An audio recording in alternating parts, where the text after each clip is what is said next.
হচ্ছে employees taking over.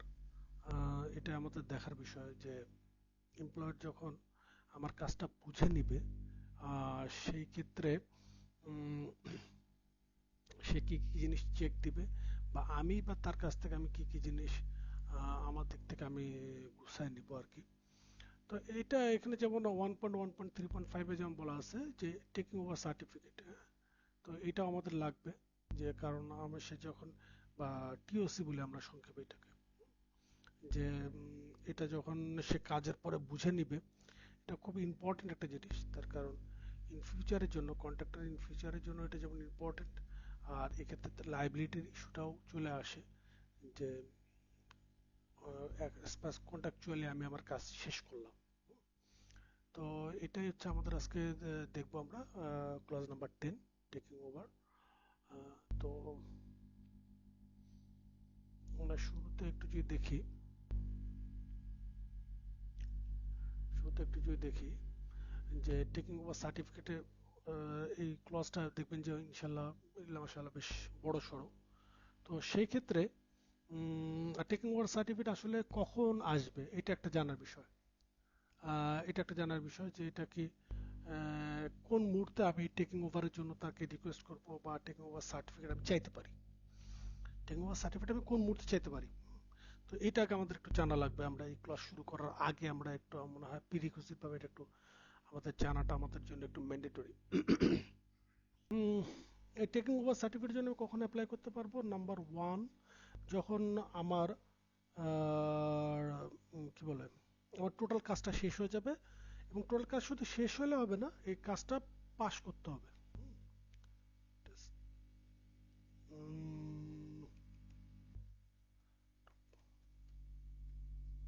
Pass the test, এই যখন পাস করে যাবে তখন আমি এটাকে চাইতে পারি। নাম্বার দুই হচ্ছে আমি এটা সাবস্টেনশিয়াল কমপ্লিটেশন বলে এটাকে, সাবস্টেনশিয়ালি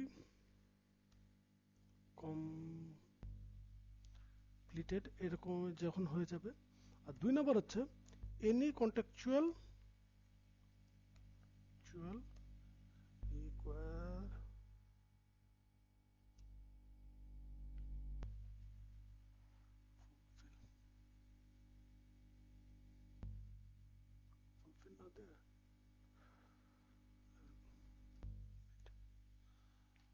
বুঝতে পারছেন? তাহলে টোটাল তিনটা জিনিস হলো।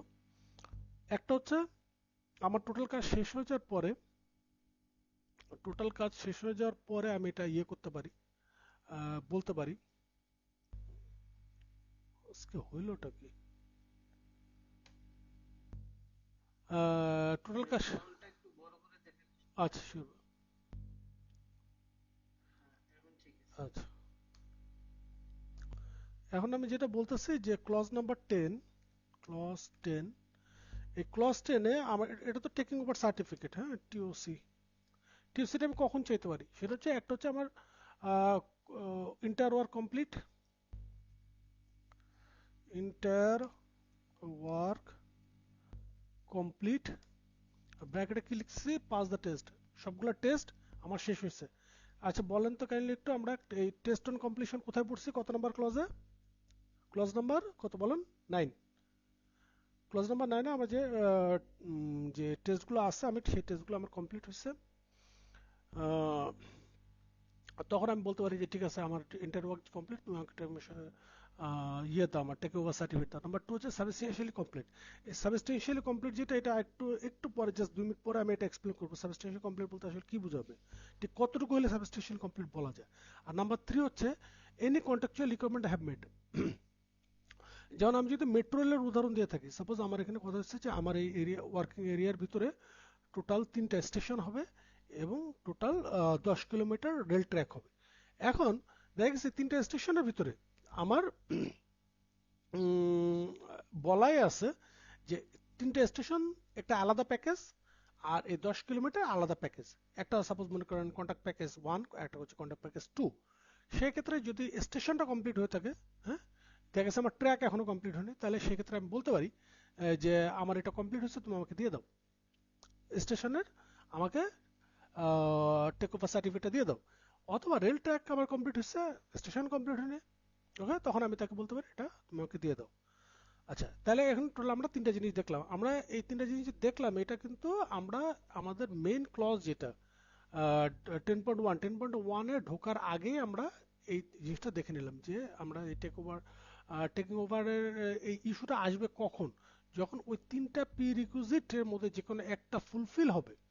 কি বলছি, তিনটা প্রি রিকুইজিট যে আছে, তিনটা প্রি রিকুইজিটের ভিতরে যে কোনো একটা ফুলফিল হবে, তখন যে আমি চাইতে পারি যে আমার এখানে তুমি টেস্ট অন কমপ্লিশন সার্টিফিকেট আমার জন্য, সরি টেক ওভার সার্টিফিকেট আমার জন্য ইস্যু করো। ওকে, এবার আমি মেন ক্লজে যাচ্ছি। তো ইল্লা মাশাআল্লাহ মেন ক্লজের ভিতরে অনেক কিছু লেখা আছে, এবং আমরা এর মধ্যে থেকে শুধু আমাদের ট্রেনিং করতে আসার মুখ্য উদ্দেশ্য হচ্ছে একটা, যে জিনিসগুলা ওখানে এক্সপ্লেন করা নাই সেই জিনিসগুলো আমরা জানবো, আর যেগুলো অনেক ক্লমজি আকারে আছে, কনফাউন্ড আকারে আছে বা প্রোফাউন্ড আকারে আছে, সেগুলো আমরা ইজি ভাবে জানার চেষ্টা করব এবং এটা ইমপ্লিমেন্টেশন জানার চেষ্টা করব। ওকে, তো সেই ক্ষেত্রে এইখানে যে এই 10.1 ক্লজটা আছে, আমি যদি মোটা দাগে আমি আমার মতো করে সামারি করি, তাহলে আমি শুরুতে যেটা আপনাদেরকে বলবো যে এই ক্ষেত্রে একটা অব্লিগেশন হচ্ছে এই অন্তত অন্তত 14 দিন আগে তাকে জানাইতে হবে, কন্ট্রাক্টর এমপ্লয়ারকে জানাইতে হবে। কন্ট্রাক্টর এমপ্লয়ারকে কি করতে হবে, জানাইতে হবে যে আমি এই টেকওভার সার্টিফিকেটের টেকওভার সার্টিফিকেটের জন্য আমি অ্যাপ্লাই করছি, এবং এই রিলেটেড যদি তোমার যা যা কিছু প্রয়োজন এডিশনাল, তখন তুমি আমাকে সেগুলো দাও। কারণ আমার দিক থেকে যে কন্ট্রাকচুয়াল অব্লিগেশন আছে সেগুলো তো আমি ফুলফিল করবো। আমি আমার টেস্ট রিপোর্ট দিব, আমি আমার অ্যাজ বিল্ড ড্রয়িং দিব, এই ধরনের যে আমার অব্লিগেশনগুলো আছে সেগুলো তো আমি ফুলফিল করবো। আর এর বাইরেও আমি তোমার কাছে এই টেক ওভার সার্টিফিকেটটা চাচ্ছি। এখন সে যখন এটা চাবে, মানে তাকে মানে কি বলে 14 দিনের একটা সময়, একটা টাইম পিরিয়ড দিতে হবে, এবং এটা যেন 14 দিনের চেয়ে একেবারে কম না হয়। বুঝতে পারছি? তো এটা দেওয়ার পরে তখন এমপ্লয়ার চিন্তা করবে যে তাকে সার্টিফিকেট দেওয়া যায় কিনা, এবং সে এই ডিটারমিনেশন 28 ডেজের ভিতর করবে কন্ট্রাক্টর অ্যাপ্লিকেশন পাওয়ার পরে। সে কি ডিটারমিনেশন করবে, সে কি ডিটারমিনেশন করবে যে যদি টেক ওভার সার্টিফিকেট তাকে আমি ইস্যু করি, তখন সে এটার মধ্যে লিখে দিবে যে হ্যাঁ আমি এটা এটা বুঝিয়ে বুঝিয়ে পাইছি। আচ্ছা, সেই ক্ষেত্রে আর যদি সে রিজেক্ট করে, তখন সে একটা হচ্ছে রিজেক্ট দিবে, একটা তো তাকে সার্টিফিকেট বা একটা তার নামে লেটার দেবে যে না আমি তোমার এই টোটাল কাজটা আমি বুঝা পাইনি, বা এই কাজে বুঝে পাইনি একটা জিনিস। আর সাথে হচ্ছে কি, এটার সাথে সে কারণ দিবে, সে লজিক দিবে, রিজন দিবে যে কি কারণে সে এই কাজটা বা কি ধরনের ডিফেক্ট ওখানে আছে। তো এটার জন্য স্পেসিফাই করে দিবে আর কি ডিফেক্টটা, এই জন্য সে অ্যাকসেপ্ট করছে না। বুঝতে পারছে? একটা জিনিসকে 14 দিনের, অ্যাটলিস্ট 14 দিনের তাকে সময় দিয়ে কন্ট্রাক্টরের কাছে অ্যাপিল করবে। আর ইঞ্জিনিয়ার ওই অ্যাপিলের পরে 28 ডেজ টাইম নেবে, 28 ডেজ ভিতরে সে তাকে টেক ওভার সার্টিফিকেট দিবে, অথবা তাকে যদি রিজেক্ট করে বা ডিফেক্ট থাকে কোনো ধরনের, তখন সে এই ডিফেক্ট সহ এই রিজেকশন লেটার তাকে দিবে। ওকে, আচ্ছা, এবং এর ভিতরে আরো ডিটেল আছে, এই ডিটেলগুলো আমরা একটু অন্য জায়গায় যে দেখবো, সামারি আকারে দেখবো, হ্যাঁ, যাতে করে আমাদের মনে রাখতে বা বুঝতে সুবিধা হয়। ওকে, তো ক্লজ নাম্বার 10 এর শুরুতে আমরা কি পাইছি, যে তিনটা ওয়ার্কের জন্য সে বলতে পারে। আচ্ছা, সেই ক্ষেত্রে সেই ক্ষেত্রে একটা কি বলেছে, বলা হচ্ছে যে সাবস্টেনশিয়ালি কমপ্লিটেড। একটা হচ্ছে আমরা প্রথমে যেটা দেখলাম ইন্টার টেস্টের জন্য কি হবে না হবে এটা দেখলাম, আর কিন্তু এই সাবস্টেনশিয়ালি কমপ্লিট এই কথাটা আসলে মিনিং কি, হ্যাঁ, এই কথাটা মিনিংটা আমাদের জানতে হবে, বা এটা দ্বারা আসলে কি বুঝাচ্ছে, কতটুকু বুঝাচ্ছে। হুম, তো আমরা একটু জানার চেষ্টা করব যে এই, আচ্ছা লেখার দরকার নেই কিন্তু নিয়ে আসি, এই সাবস্টেনশিয়ালি কমপ্লিট বলতে আসলে কি বোঝাচ্ছে। ও, সাবস্টেনশিয়াল কমপ্লিট বলতে এখানে কি বোঝাচ্ছে, এইখানে সাবস্টেনশিয়াল কমপ্লিট বলতে এর আন্ডারে আবার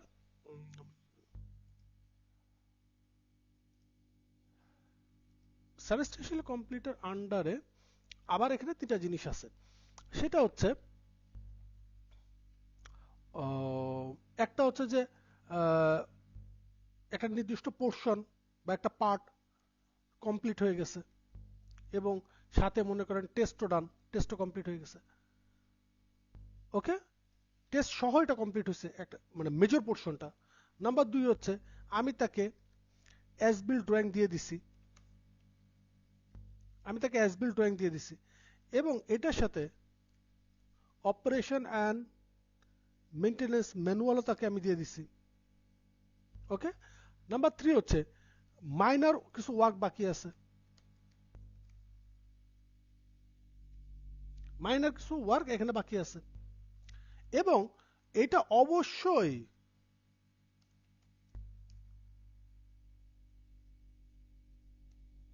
will not affect the use of work for the intended purpose. ওকে, এখন কেউ কি এই ব্যাপারে একটু বলতে পারেন যে লাস্টে যে জিনিসটা কি লিখছে, এটা মানে ধারণা থেকে এনিওয়ান? ভাই এটা এটা মানে বোঝাচ্ছে যে হুম মাইনর কিছু কাজ বাকি আছে যেটা হুম মেন অপারেশনে কোনো ইফেক্ট ফেলবে না। হুম হুম হুম ওকে, যেমন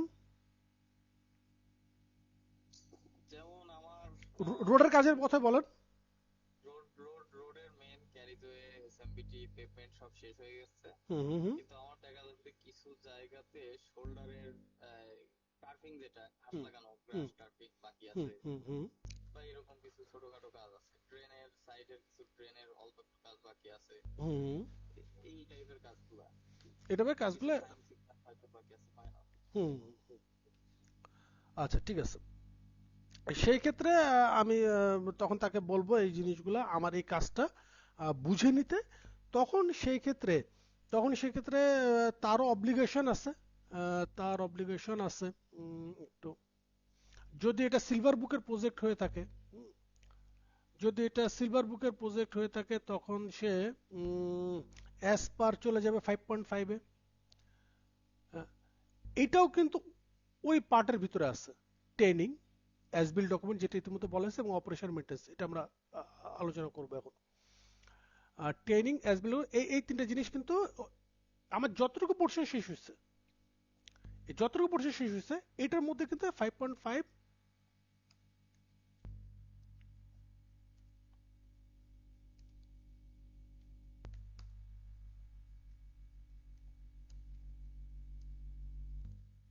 সিলভার বুক। ওকে, বুঝতে পারছো কথা? এই অনুযায়ী কাজগুলো হতে হবে। আচ্ছা, মাইনর আউটস্ট্যান্ডিং ওয়ার্ক, সেই মাইনর আউটস্ট্যান্ডিং ওয়ার্ক, যেমন আপনি যেটা বললেন যে টার্ফিং এর কাজ শেষ হয়নি, ওকে, তখন সেই ক্ষেত্রে আমি বলতে পারি যে ঠিক আছে, আমার এখানে এতটুকু আছে, তুমি আমার এই যে কাজটাকে একসেপ্ট করে নাও, তুমি আমার এই কাজটুকুকে একসেপ্ট করো। ওকে, আচ্ছা, তখন সে আমাকে কি করবে এই কাজের জন্য, কি বলবো, তবে আমি কিন্তু শুরুতে এই কথাটা আপনাদের বলে নিচ্ছি যে সাবস্টেশন কমপ্লিটের এই কথাটা একটা ডিসপিউট ক্রিয়েট করার মতো কথা, কারণ এইটার আসলে সব জায়গায় যে প্রপার মিনিং আছে তা না। সেভারেল কেস আছে, এটা নিয়ে সেভারেল কেস, যে এই সাবস্টেশন কমপ্লিটেড আসলে কি বুঝাতে চাচ্ছে। যেমন দেখেন, আপনার আমার চিন্তার বাইরে আমি একটা উদাহরণ দিই, সেটা হচ্ছে যে কোর্টের রায় হইল যে এই সাবস্টেশনে কমপ্লিটের ভিতরে দেখেন, আহ, আপনার যে রোডের যে শোল্ডার, সেই শোল্ডারের কারণে দেখেছে অনলি 2 লেনের রাস্তা, সেই শোল্ডারের কারণে যদি ওই কাজটা, ওই রোডটা আনসেফ থাকে, তখন এটাকে সাবস্টেন্সিয়ালি কমপ্লিট বলা যাবে না। আমি কি ব্যাপারটা ক্লিয়ার বুঝতে পারছি? ভাই বুঝছি, মানে সেফটি ইস্যু যদি থাকে তাহলে সেটা বলা যায় না। সাবস্টেন্সিয়াল ইস্যু বলা যাবে না। এবং আসলে যে আমরা ওয়ার্ক এথিক্স বা ওয়ার্ক কালচার দিক দিয়ে ইউরোপিয়ান স্ট্যান্ডার্ড বা ওদের চেয়ে যে অনেক পিছিয়ে আছে, এটা একটা জলজন্ত উদাহরণ হচ্ছে এটা। আমাদের কাছে কিন্তু সাবস্টেন্সিয়ালি কমপ্লিটেড মানে কি, রোড হয়ে গেছে, অলমোস্ট সব কাজ শেষ, ঠিক আছে, কিন্তু ওদের কাছে কথা হচ্ছে না, তোমার শোল্ডার কমপ্লিট হয়নি, তোমার গার্ডরেল দেওয়া হয়নি, সাপোজ সেফটি সাইনেজ দেওয়া হয়নি, তখনও তুমি এর সাবস্টেন্সিয়াল কমপ্লিট বলতে পারো না। ওকে, আচ্ছা, আরেকটা যেটা মানে আমি যখন এই ক্লজ স্টাডি করছি, আমি আমার কাছে যেগুলো কি পয়েন্ট মনে হচ্ছে আমি সেগুলো আপনাদের সাথে শেয়ার করছি। একটা তো যে সেফটি ইস্যুর কথা বললাম, আর আরেকটা যেটা ইস্যু সেটা হচ্ছে যে এই পসেশন পাওয়াটা। আরেকটা কোর্টের রায় হচ্ছে যে সাইট পসেশনটা পুরোপুরি এমপ্লয়ারকে বুঝায় দেওয়া, পুরোপুরি এমপ্লয়ারকে বুঝাই দিতে পারলেই তারা এটাকে সাবস্টেন্সিয়ালি কমপ্লিটেড বলছে। কোন এটা কোনো একটা পাওয়ার প্ল্যান্টও হতে পারে, কোন একটা ওয়াটার ট্রিটমেন্ট প্ল্যান্টও হতে পারে, যে এমপ্লয়ারকে সে টোটাল ওইখানের পজিশনটা বুঝাই দিছে এবং এমপ্লয়ার যে স্কোপ নিয়ে এই পাওয়ার প্ল্যান্টটা করছে সেখান থেকে সে সেম আউটকামটা পাচ্ছে। দ্যাটস অল, শেষ। তাহলে আমরা কিন্তু দুটা কি থিংস জানলাম, একটা হচ্ছে যে সেফটির ব্যাপারটা জানলাম, আরেকটা হচ্ছে যে এমপ্লয়ার ফুল পজিশন পাইতে হবে এবং মানে use the plant as intended, use the plan as intended, that's all. এটা লাস্টে যেটা বললাম, প্রথমে যেটা বললাম যে সেফটির যে কথাটা বললাম, এটা হচ্ছে ইউকের ইউকের একটা কোর্টের রায়। আর যে ইয়ের করে সাইট পজিশনের কথা যেটা বললাম, সাইট পজিশন মানে কি প্ল্যান্ট পজিশন বা আমার প্রজেক্ট পজিশন এবং internet internet to the result, এটা হচ্ছে অস্ট্রেলিয়ান একটা কোর্টের রায় আর কি, যে এই দুটো হইলে তখন আমি বলতে পারবো ইটস সাবস্টেন্সিয়ালি কমপ্লিটেড। আচ্ছা, তাহলে আমরা দেখলাম যে প্রথমে দেখছি একটা ইন্টায়ার ওয়ার্কার কমপ্লিটেড, আর একটা হচ্ছে সাবস্টেন্সিয়াল মানে মেজর কাজ শেষ। ওকে, আর 3 নম্বরে যেটা any contractual requirement have made, এটা মানেটা কি? এটা মানেটা হচ্ছে ওই যে যেটা বললাম যে আপনার এখানে প্যাকেজ করা আছে যে সাবস্ট্রাকচার সে আলাদাভাবে বুঝাই দিবে, সাবস্ট্রাকচার সে আলাদাভাবে বুঝাই দিবে, তারপরে সুপার স্ট্রাকচার, এবং ওই মাঝখানে সাপোজ একটা টাইম ফ্রেম রাখা আছে। তো এই ধরনের যদি হয়ে থাকে, অথবা যেটা আরেকটা হইতে পারে সেটা হচ্ছে এমআরটির কথা যেটা বললাম, স্টেশনটা সে বুঝাই দিল। এমআরটির ক্ষেত্রে কিন্তু আমরা এই জিনিস দেখছি যে অনেকগুলো স্টেশন অনেক পরে উদ্বোধন হয়েছে, তার মানে কি রেল ট্র্যাকটা সে আগে এর আগে বুঝাই দিচ্ছে, ট্র্যাকটা বুঝাই দিচ্ছে, স্টেশনটা পরে। তো এরকম হইতে পারে। ওকে, এবার আমি আবার ক্লজে ফেরত যাচ্ছি, 10.1 এ ফেরত যাচ্ছি। আচ্ছা, তো এইসব ক্ষেত্রে এসে তখন যদি এই ধরনের হয়ে থাকে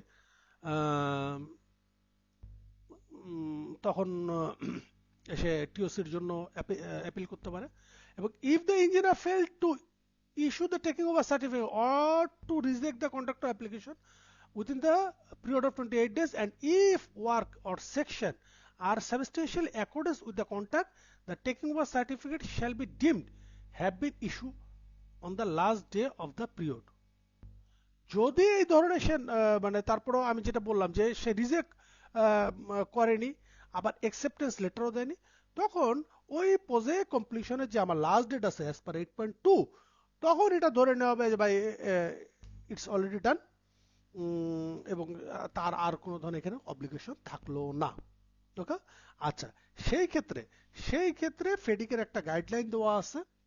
ফেডিকের কি গাইডলাইন দেওয়া আছে যে যদি ওয়ার্ক অথবা নির্দিষ্ট কোনো সেকশন, যদি ওয়ার্ক বা কোনো নির্দিষ্ট সেকশন যদি একসেপ্ট করে, সেক্ষেত্রে একটা ফর্মাল একটা FEDIC guide provides sample from the taking over certificate for the work and section। যদি ওয়ার্ক হয়ে থাকে তখন সে এরকম একটা দিবে, having received your notice under subclause 10.1 of the condition of the contract, we hereby certify that the work are completed according to this date except for minor outstanding or defects। ওইখানে তারপরে এগুলো আমরা উল্লেখ করবো একটা লিস্ট আকারে, which should not be substantially affect the use of the work for their intended purpose। বুঝতে পারছি? সেখানে এখানে উল্লেখ করছে যে আমি এটা বুঝে পাইছি মাইনর কিছু ওয়ার্ক আছে, আর এই ওয়ার্কগুলো আমার প্রজেক্টের মেইন পারপাসকে ইম্প্যাক্ট করে না। আর যদি কোনো সেকশন বুঝে নেয় তাহলে সামান্য একটু চেঞ্জ আসবে, সেটা কি যে এখানে বলতেছে আমরা যে ওয়ার্ক, আর এখানে হবে ফলোইং সেকশন, এবং এখানে বলতেছে এই ওয়ার্কের ইন্টেন্ডেড পারপাসে কোনো ইম্প্যাক্ট আসে না, আর এখানে আমি বলতেছি এই সেকশনের ইন্টেন্ডেড পারপাসে কোনো ইম্প্যাক্ট আসে না। এটা হচ্ছে ফেডিং এর স্যাম্পল আর কি, নট মেন্ডেটরি এরকম হইতে হবে। এটার সাথে আপনি আপনার মতো আরো কোনো কিছু অ্যাড করতে চাইলে, ডিডাক্ট করতে চাইলে, বা কোনো ব্যাকগ্রাউন্ড লিখতে চাইলে, বা এক্সিকিউটিভ সামারি যেটা আমরা বলি, এক্সিকিউটিভ সামারি যদি আপনার দিতে চান লোকেশন ম্যাপ সহ, আপনি সেটাও দিতে পারেন। 10.1 আমি যেভাবে বললাম, আমার মনে হয় না আপনারা যদি নিজেরা পড়তেন মনে হয়তো যে এটা আসলে একটু কমপ্লেক্স লাগতো। মনে হয় এখন এটা আপনাদের কাছে অনেক সহজ হয়ে গেছে। কারো কোনো কোশ্চেন আছে আর এই ব্যাপারে?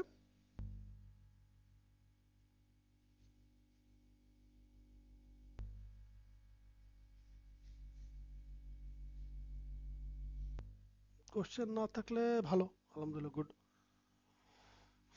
তা তারপরে আবার একটু পরে আমরা প্রয়োজনে আবার লাস্টে আবার একটু রিক্যাপ করে দেব। ক্লজই আছে এখানে 4টা, সময় লাগবে না বেশিক্ষণ। তারপর আসি আমরা হচ্ছে 10.2 তে, taking over part of the section.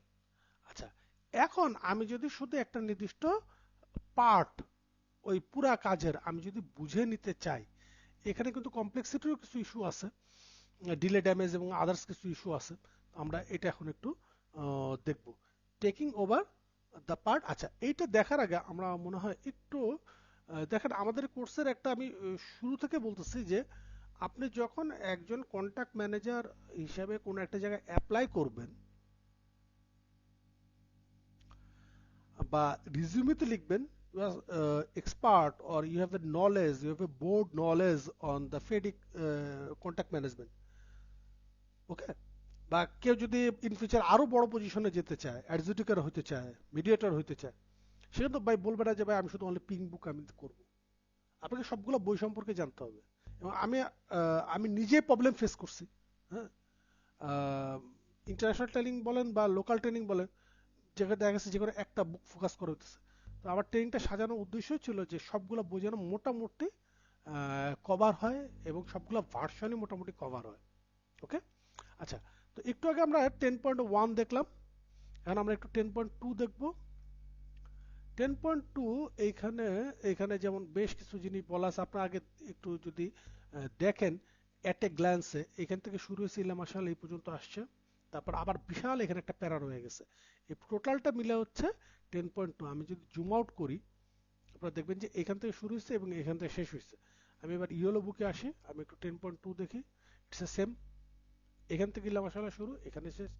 মজার জিনিস হচ্ছে আমি একটু সিলভার বুকে যাই, দেখেন অনলি এই 2 লাইনের ভিতর শেষ হয়ে গেছে।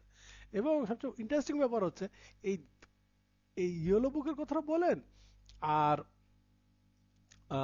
রেড বুকের কথা বলেন, এই সিলভার বুকে যে প্রিসিয়াস যে 2টা লাইন লেখা আছে, এই 2টা লাইনই হচ্ছে এই 2টা পয়েন্টের ক্ষেত্রে জিস্ট পয়েন্ট। এই দুইটাই হচ্ছে মানে কি বলবো, মানে বটম লাইন। ওকে, তো আমরা একটু দেখি যে 10.2 তে সিলভার বুকে কি বলতেছে। Part of the project, part of the work other than section, section না কিন্তু, সেকশন কোটা যেটা হচ্ছে ওয়েল ডিফাইন করা ছিল, আগের থেকে ডিফাইন করা ছিল, কন্ট্রাক্ট স্টেজে ডিফাইন করা ছিল, shall not be taken over or used by the employer except as may be stated in the contract or as may be agreed by both parties। খুব খুব খুব ইম্পর্টেন্ট। আমি প্রথমে আপনাদের বললাম যে পুরা কথার মানে বলা চলে ইন এ সেন্স একটা সামারি এখানে আপনারা খুঁজলে পাবেন, বুঝতে পারছি?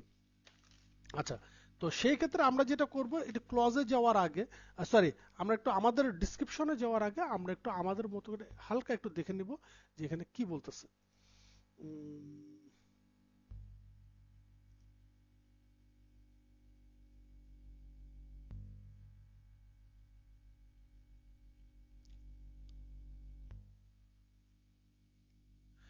If a taking over certificate has been issued for a part of the work, যদি কোনো নির্দিষ্ট একটা কাজের জন্য ইস্যু করা হয়, মানে আপনাকে প্রেশারাইজ করছে এমপ্লয়ার যে তুমি আমার অন্তত এতটুকু কাজ আমার বুঝায় দাও। যেমন আমি যদি একটা এক্সাম্পল দিই, যেমন আমার এই ব্যাপারে একটু আইডিয়া কম, সেটা হচ্ছে গাবতলী পার হয়ে ওখানে একটা বিশাল একটা কাজ চলতেছে, এখানে সাভার আমিনবাজার ব্রিজ আছে, আরো বেশ কিছু লুপ আছে, বেশ কিছু ফ্লাইওভার আছে। হুম, এই টোটালটা মিলে কিন্তু একটা প্যাকেজ। এখন কোনো কারণে আপনাকে বলা হইলো যে তুমি আমাকে ওই নির্দিষ্ট ফ্লাইওভারটা যেটা তোমার কাজ শেষ হয়ে গেছে, যেটা তোমার কাজ শেষ হয়েছে ওটা তুমি বুঝাই দাও, আমি এটা ওপেন ফর ট্রাফিক করতে চাচ্ছি। আচ্ছা, এখন ওইটার কারণে যদি কোনো ধরনের ডিলে হয়, সেই ডিলে রেসপন্সিবিলিটি এমপ্লয়ারকে নিতে হবে। বুঝতে পারছি কথা? ফর এনি এমপ্লয়ারকে কেন নিতে হবে এটা একটা একটু ক্লিয়ার করুন। এমপ্লয়ারকে এই কারণে নিতে হবে, দেখা গেছে আমি ওই জায়গাটা ওপেন ফর ট্রাফিক করে দেওয়ার কারণে আমি এর পার্শ্ববর্তী কাজগুলো দেখা গেছে আমার ইম্প্যাক্টেড হয়েছে। আমি ওই জায়গাটা দেখা গেছে ক্লপস করে নিছিলাম, বা ওই জায়গাটা আমি আমার মতো করে ইউজ করছিলাম। সাপোজ ওই জায়গায় আমি আমার বুম পাম্প বসাইছিলাম, বুঝতে পারছি কথা?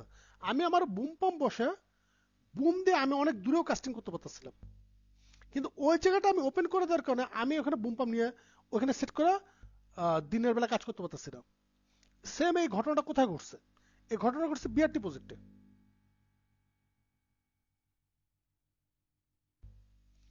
যখন প্রেশারাইজ করা হলো যে তুমি এই নির্দিষ্ট পোর্শনগুলো খুলে দাও, তখন ওই পোর্শন খুলে দেওয়ার কারণে ওইটা রিলেটেড যে সারাউন্ডিং আমার ওয়ার্ক আছে সেই প্রত্যেকটা ওয়ার্ক আমার ইম্প্যাক্টেড হয়েছে।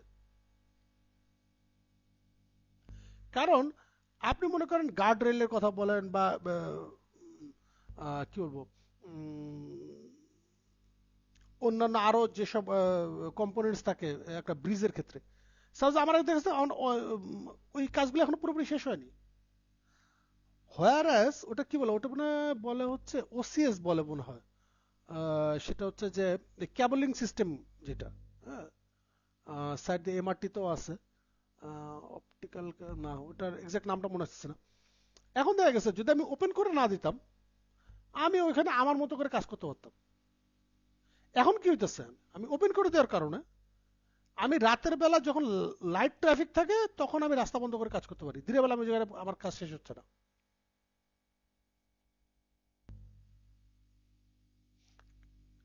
কারণ এটা তো কোনো নির্দিষ্ট কোনো সেকশন না, এটা আমার কাজ শেষ হওয়ার আগেই তারা আমাকে ইউজের জন্য আমার কাছ থেকে নিয়ে নেওয়া হয়েছে।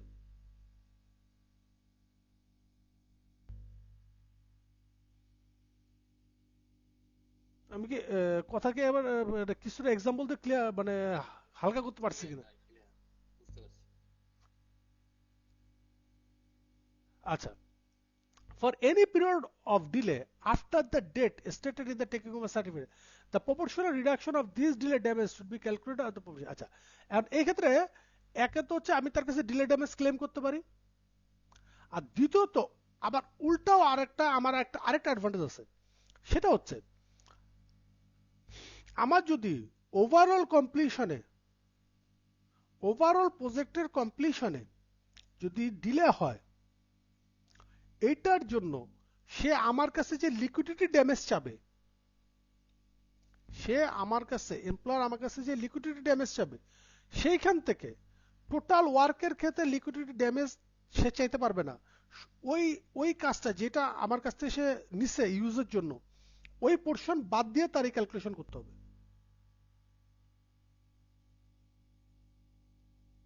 ওকে, একটা হচ্ছে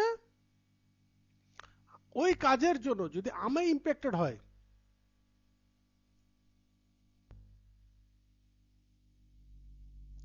তখন আমি অ্যাজ পার 20.1 আমি তাকে ক্লেম করতে পারবো এবং সাথে রিজনেবল প্রফিটে দাবি করতে পারবো।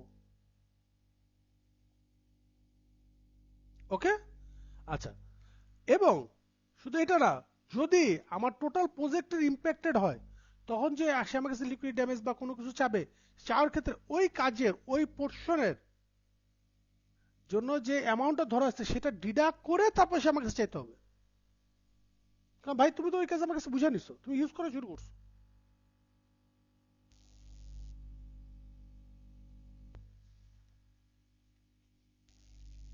আচ্ছা, আর ইউজ করার মানে ইউজ করা, সে আমার কাছ থেকে যখন নিয়ে নিচ্ছে, সে সে আমার কাছ থেকে যখন নিয়ে নিছে তখন এটার সাথে সাথে আরো 3টা ব্যাপার চলে আসে। যে একটা তো হচ্ছে যে তোমার ওই দিন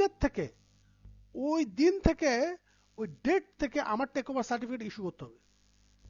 বুঝতে পারছি? নাম্বার 2, সেটা হচ্ছে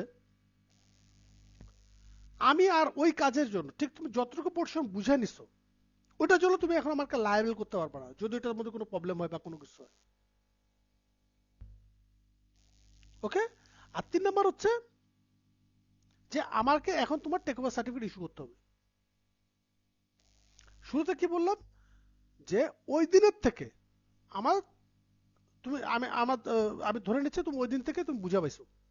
ওকে? তাহলে সে আর আমাকে তখন এটা ক্লেম করতে পারবে না আর কি, যে তুমি এটা এখন রিপেয়ার করো, এই করো, সেই করো। হ্যাঁ, আর সেই ক্ষেত্রে এই যে যেটা বললাম যে লিকুইডিটি ড্যামেজের কথা যেটা বললাম সেটা অবশ্যই পুরোটা বেসিসে হবে। ওকে? আচ্ছা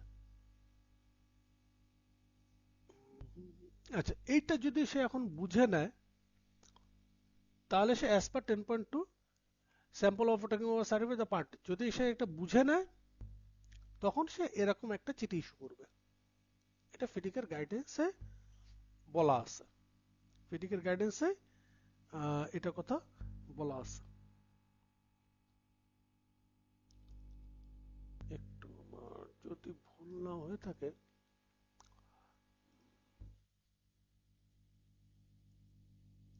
আমি এখান থেকে দায় মুক্তি হয়ে গেলাম। ওকে?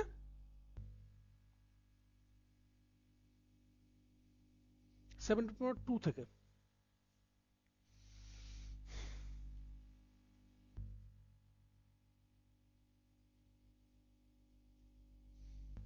আচ্ছা, এবার আমার মনে হয় 10.2 নিয়ে আর তেমন কোনো কোশ্চেন থাকার কথা না। হুম, এই তো অলমোস্ট।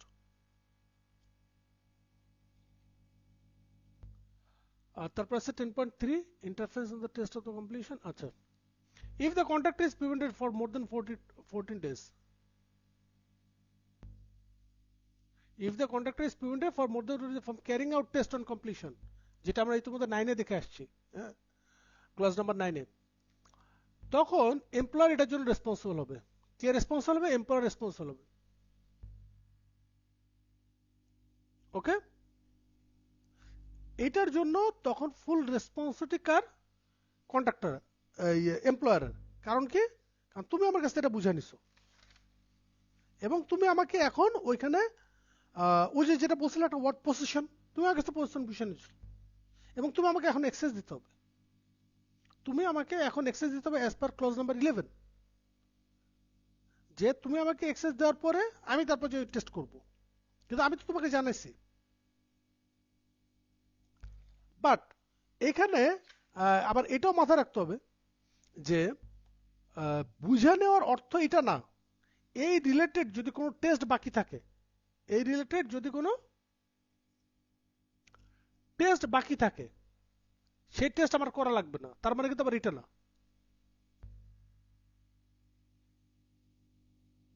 বুঝতে পারছো কথা?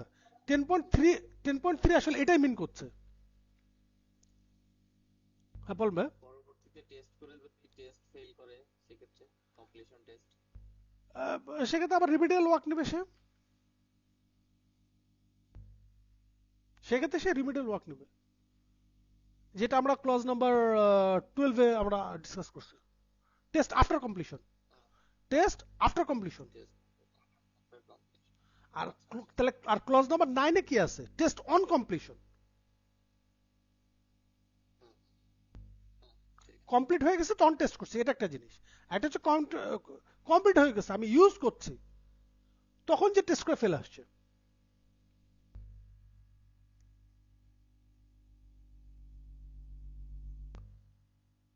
আচ্ছা, সেই ক্ষেত্রে ইন্টারফেস। আচ্ছা,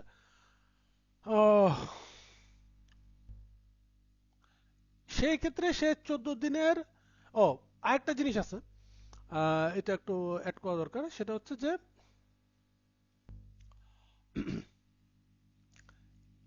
আমরা তো সব জায়গায় দেখে আসছি যে কন্ট্রাক্টর নোটিশ দিচ্ছে যে আমি টেস্ট করব, আমি এটা তাকে প্রায়োরিটি তাকে জানানো। কিন্তু 10.3 তে দেখেন আপনার একটা জিনিস এইখানে, engineer shall require the test on completion to be carried out by giving 14 days notice। এখানে নোটিশটা কে দিচ্ছে? ইঞ্জিনিয়ার দিচ্ছে। কিন্তু আমি তাকে বলছি যে আমি ঠিক আছে, আমি টেস্টের জন্য রেডি আছি, কোনো সমস্যা নেই। তখন ইঞ্জিনিয়ার তার একটা সুইটেবল টাইম অনুযায়ী সে আমাকে নোটিশ দেবে, ঠিক আছে আমরা এই টেস্ট করতে চাচ্ছি। অন্য আপনারা যদি মনে করে দেখেন, আমরা অন্যান্য যতগুলো টেস্ট দেখছি সেসব ক্ষেত্রে দিয়ে ঠিক আছে কন্ট্রাক্টর তাদেরকে নোটিশ দিবে, যদি কোনো কারণে ইঞ্জিনিয়ার না আসে তখন সে নিজের মতো করে টেস্ট করবে এবং এই টেস্টের রেজাল্ট ধরে নেওয়া হবে।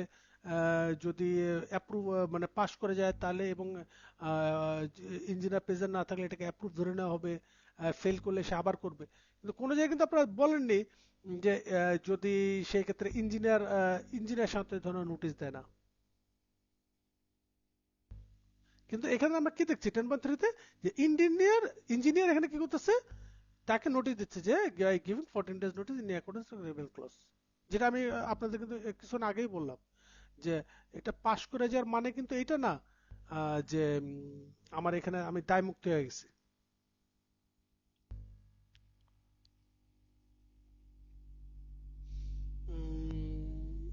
এই তো, তারপরে এক্সটেনশন এটা একটু পড়েন আপনারা,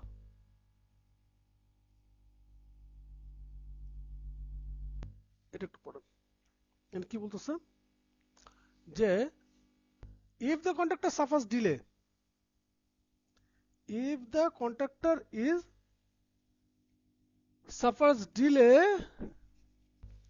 and or incurs cost as a result of delay of carrying out a test or the test on completion, the contractor shall give a notice to the engineer and shall be entitled to blah blah blah an extension of time such as delay delay। আচ্ছা ঠিক আছে, সেই ক্ষেত্রে এই ধরনের ডিলের জন্য সেটা claim করতে পারে। বাট এইগুলো আসলে আমাদের কি বলে, এটা আমাদের কমন প্র্যাকটিসে নাই। ফেডিকের যারা ড্রাফট ম্যান আছে তারা একটা ড্রাফট করছে, বাট এটা আসলে রিয়েল লাইফে আমি ওইভাবে কোনো ইমপ্লিমেন্টেশন ওইভাবে পাইনি। ওকে, এই তো। আর তারপরে আমরা চলে আসবো হচ্ছে 10.4। এটা যারা রোডের কাজ করেন তাদের জন্য বোঝা একদমই সহজ। সেটা হচ্ছে except otherwise stated taking over certificate, a certificate section of the part of shall not be deemed to certificate completion for any ground of the surfaces requiring reinstatement। সেটা হচ্ছে যে যতক্ষণ পর্যন্ত আমি টেক ওভার সার্টিফিকেট না দিচ্ছি কোন নির্দিষ্ট সেকশনের জন্য বা কোন ওয়ার্কের জন্য, to certificate completion or of any ground or other surfaces requiring reinstatement। কিভাবে বুঝো এটা, আমি যতক্ষণ পর্যন্ত মানে এটা ইস্যুটাই হচ্ছে রিপেয়ার আর মেনটেন্যান্সের। ইস্যুটা কিসের? রিপেয়ার আর মেনটেন্যান্সের। আমি কোনো কারণে আপনি বুঝাই দিচ্ছেন, আপনি আমাকে বুঝাই দিচ্ছেন,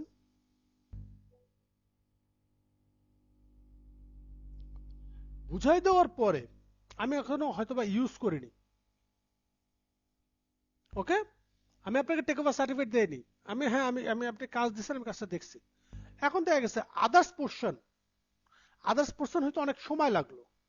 এই সময়ের ভিতরে কোনো ধরনের এই মাইনর কোনো সারফেস মনে করেন, আমি যদি মানে কিভাবে বুঝি এটা, রোডের প্রজেক্টে ধরি, ধরে ওয়ারিং করছে কোনো একটা জায়গায়, মানে কোনো একটা ইম্প্যাক্ট আসছে, যেটা আসলে খুব মাইনর ইম্প্যাক্ট, এবং এই টোটাল কাজের উপর কোনো ইম্প্যাক্ট আসে না। কিন্তু যখন আপনি ফাইনালি বুঝাই দিবেন তখন আপনার এই ক্ষেত্রে বলা হয়েছে যে প্রতিটা সেকশনের জন্য, প্রতিটা ওয়ার্কের জন্য সেম স্ট্যান্ডার্ড থাকতে হবে।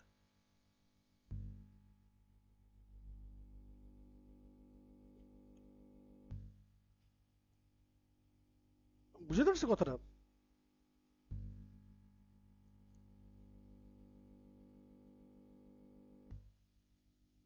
আমি অপারেশনে যাওয়ার আগে, আমি যখন আপনার কাছ থেকে কাজ বুঝে নিব, নট ম্যান্ডেটরি যে এটা ভাই আমার এই কাজ তো 1 বছর আগে শেষ হয়ে গেছে, 1 বছর আগে আমি পেইন্ট করছিলাম বিল্ডিং এর এক্সটেরিয়রে, যেহেতু বৃষ্টি হয়েছে যে ধুয়ে গেছে।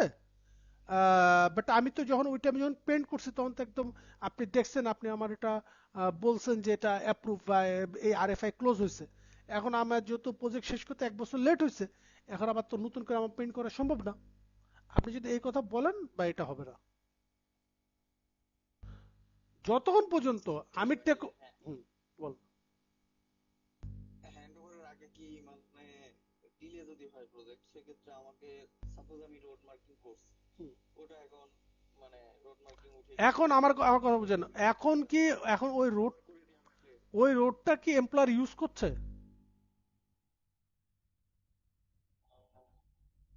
এমপ্লয়ার যদি ইউজ করে থাকে, এমপ্লয়ার যদি ইউজ করে থাকে ইটস হিজ রেসপন্সিবিলিটি। এমপ্লয়ার যদি ইউজ করে না থাকে তাহলে ওটা আবার করে দিতে হবে। আচ্ছা কারণ কি, খুব ইজি একটা ওয়ার্ড মনে রাখেন যে সেম স্ট্যান্ডার্ড, সেম স্ট্যান্ডার্ড এটা ফলো করতে হবে। এই 5 কিলোমিটার ক্ষেত্রেও যা, ওই 25 থেকে 30 কিলোমিটারের যেটা নতুন করছি, এই মাত্র করছি, 1 থেকে 5 কিলোমিটার যেটা ওটা আমি 2 বছর আগে করছিলাম। আর 25 to 30 কিলোমিটার যেটা আমি এখন করছি, এই 20 থেকে 30 কিলোমিটার জন্য যে স্ট্যান্ডার্ড, 1 to 5 কিলোমিটার জন্য সেম স্ট্যান্ডার্ড ফলো করতে হবে। তবে ভাই যদি ওপেন করে দেয়া থাকে, পাবলিক ইউজ করে মানে এমপ্লয়ার ইউজ করে রোডটা, আর সেক্ষেত্রে না তো না আর না না, সেক্ষেত্রে লাগবে না, সেটা তখন তার রেসপন্সিবিলিটি। ওকে, আমরা একটা কুইক রেকআপ করি, অনলি 2 মিনিটস টাইম নিব।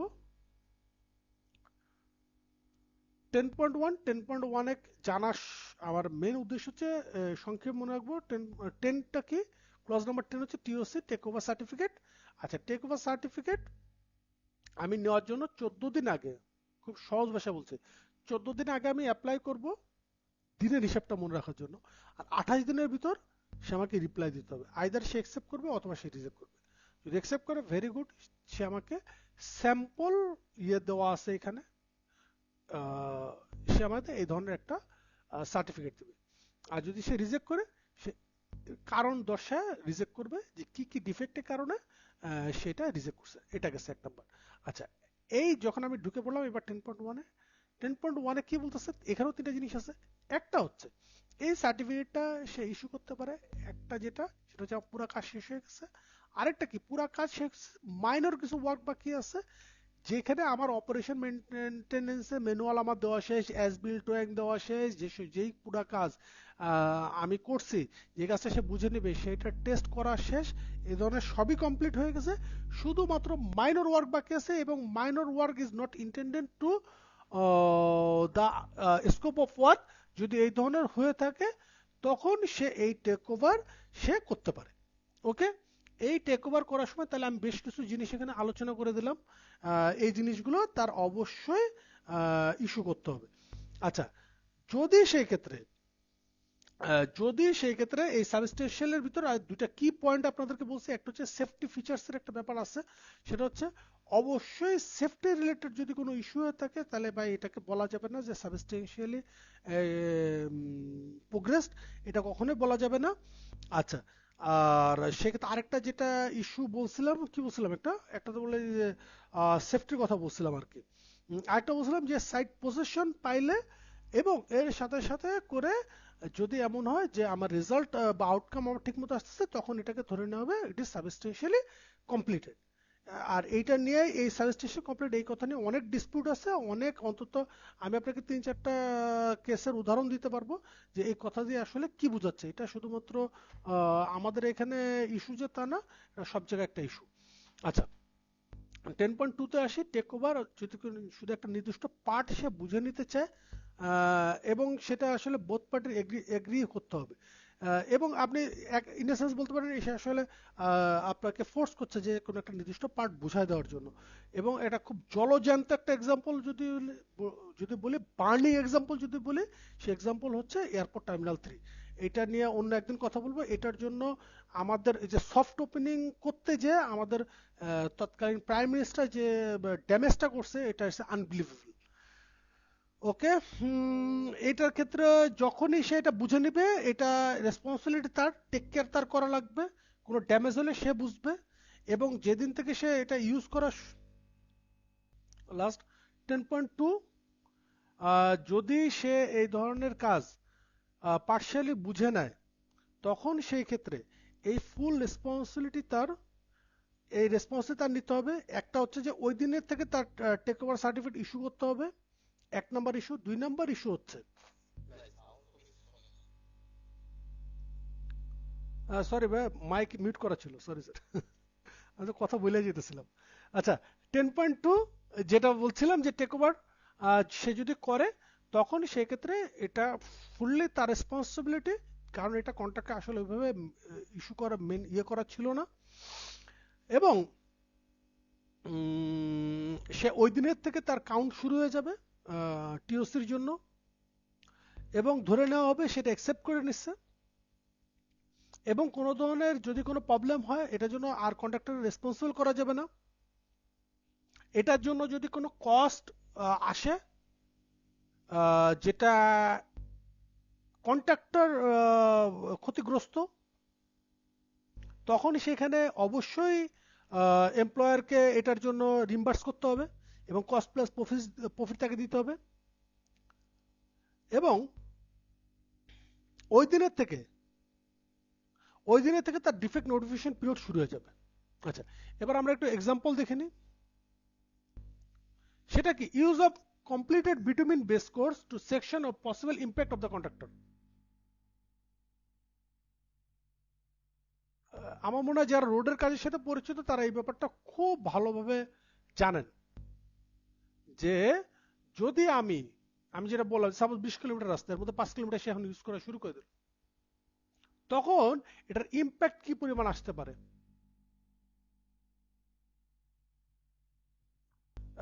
মাজার ভাই, এটার সাথে কিছু কি অ্যাড করবেন?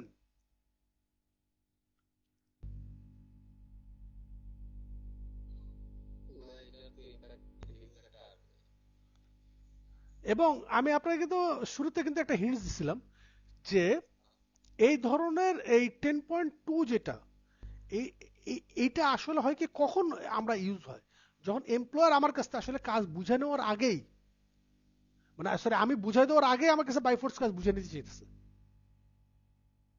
ওকে, তো এখানে আমরা দেখছি যে এখন যে between base course section and possible impact, আচ্ছা এখানে আমি দেখতেই পাচ্ছি যে এখানে কি বলছে, the section is completion for any parts of the work, the time for completion of the whole work, should the employer and the engineer wish to take over section of the completed work, the engineer will notify you accordingly. যে তুমি যদি এই কাজটা আমার কাছ থেকে এখন নিয়ে নাও, তাহলে কিন্তু আমাকে টেক ওভার সার্টিফিকেট দিতে হবে। and the contractor responsibility included making appropriate protection and any completed section of the work from being damaged.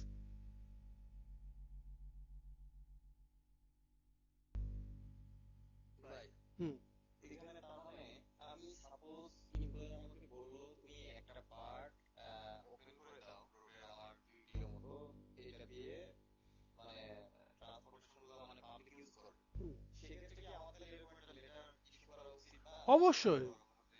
আমার আমি যে ওপেন করে দিচ্ছি উইদাউট এনি অ্যাকসেপ্টেন্স, হুম, উইদাউট এনি টেকিং ওভার, তো হুম, আমি তাহলে আপিল করতে পারি যে আমাকে এই পার্টটুকুর জন্য তুমি টেক ওভার ইস্যু করে দাও, টেক ওভার সার্টিফিকেট। অবশ্যই, অবশ্যই। অন্তত না দিলেও এটা আমার একটা রেকর্ড হয়ে থাকবে ইয়েস, তাহলে। Yes, yes, yes. এটা তো খুবই আমি এটা ফেস করছি আসলে, এটা নিয়ে ভাবছি কিন্তু এত ডিটেইলসে এইটার নোটিফিকেশনটা দিয়ে দেওয়া যায় হুম, এটা বুঝিনি। এটা কারণ, আচ্ছা সে যদি আগের থেকে বুঝে নেয়, আমার কথা বুঝেন, এতে কি আদেও কন্ট্রাক্টর কোনো বেনিফিটেড হয়? এখানে কিন্তু কন্ট্রাক্টর কোনো বেনিফিশিয়ারি নেই। না, ফুল বেনিফিশিয়ারি সে, তার কারণ দেখাচ্ছে তার পলিটিক্যাল একটা স্ট্যান্ড আছে, কি সামনে ইলেকশন আছে, আমি দেখাইতে হবে যে আমি একটা বড় একটা কাজ করে ফেলছি। বা এমন হতে পারে কোনো কারণে দেখা গেছে আসলে ওই টাইমে হেভি ট্রাফিক হচ্ছে, বা ঈদের সময়, স্পেশালি ঈদের ঈদের সময় এটা হয়। ওভারপাসগুলো আমার হুম ঈদের আগে, যেমন আমার প্রজেক্টের দুইটা দুইটা ওভারপাস দুইটা ঈদের আগে প্রেসার দিয়ে মানে ইয়ে করাই দিয়েছে, হুম ওপেন করাই দিয়েছে। হুম হ্যাঁ, যে ঈদের সময় এটা যেতে হবে, হুম মানে পিএম এর একটা ক্রেডিট হুম যে আমার এই ওভারপাসের উপর দিয়ে ঈদের গাড়ি যাবে, মানুষ যাবে, এটা শো অফ করা একটা। ঠিক ইয়েস আছে, ইয়েস ইয়েস। এটা তার একটা ক্রেডিট, তার হুম একটা পারফরমেন্স। হুম। এই জন্য কিন্তু করা লাগতেছে। আমি তো বারবার বলতেছি এখানে তো আসলে কন্ট্রাক্টরের আসলে কোনো এখানে বেনিফিশিয়ারি না, পুরো বেনিফিশিয়ারি হচ্ছে এমপ্লয়ার। এবং এখানে বেনিফিশিয়ারি। এবং মজার জিনিস, একটা জিনিস খেয়াল করে দেখেন, এই ক্ষেত্রে কিন্তু কন্ট্রাক্টর এবং ইঞ্জিনিয়ার দুজন কিন্তু একই সাইডে আছে। একই সাইডে কেন বলছি, এখানে ইঞ্জিনিয়ারও কোনো বেনিফিশিয়ারি না। না, totally employer, totally employer, employer কিন্তু বেনিফিট পাচ্ছে। এটি তো যাক আমাদের এই হুম এই জায়গায় কিন্তু মানে কন্ট্রাক্টরের লস, কারণ আমার এমন কিছু জায়গা আছে হুম রোডমার্ক নষ্ট হয়ে গেছে, হুম যেটা 2 বছর আগে করতে বলছি। হুম এখন আমার 2 বছর পরে, বা 2 বছর পরে আমার হ্যান্ড ওভার, হুম ফাইনাল ফাইনাল মানে আমি টেক ওভার জন্য অ্যাপ্লাই করব। এখন দেখা যাচ্ছে আমার রোডমার্ক অলরেডি রেডি হয়ে গেছে, এখন বলতে তুমি আবার এটা শুরু হুম। করো। তাহলে এটা কন্ট্রাক্টরের লস না? অবভিয়াসলি।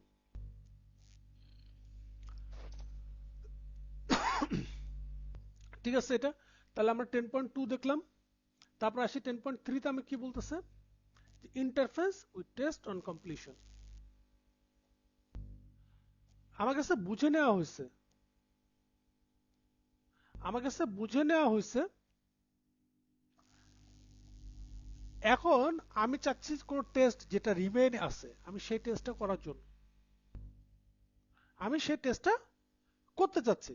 বাট আমি যদি এই টেস্টটা করতে না পারি, আমি যদি সেই টেস্টটা করতে না পারি, কারণ দেখা গেছে এই টেস্টটা করার জন্য হলে আমার কোর কাটিং করা হোক বা কোনো কিছু হোক, এটার জন্য একটা ইম্প্যাক্ট আসছে। যদি এটা এই জন্য এমপ্লয়ার আমাকে বাধা দেয় যে না এটা দরকার নাই, তখন সেই ক্ষেত্রে আমি যদি ইম্প্যাক্টেড হই, আমি তখন এই অনুযায়ী আমি যদি সাফারার হই, এবং এটার জন্য এমন হলো যে আমার এডিশনাল কস্ট আসলো কিভাবে, সেটা হচ্ছে কন্ট্রাক্টর আমার এমপ্লয়ার আমাকে বলতেছে যে না এখন ঈদের এই যে 15 দিনের যে ইয়ে আছে এখানে করা যাবে না, এই 15 দিনের পরে করতে হবে। দেখা গেছে আমার 15 দিন আমার ওই ম্যানেজমেন্ট বা ওই টিম আমাকে স্ট্যান্ড বাই রাখা লাগলো, বা এই ধরনের কোনো অবজারভেশন আছে। তো সেক্ষেত্রে আমি অবশ্যই এটার জন্য আমি ক্লেম করতে পারবো interface with test on completion. Okay, এই একটা ইস্যু।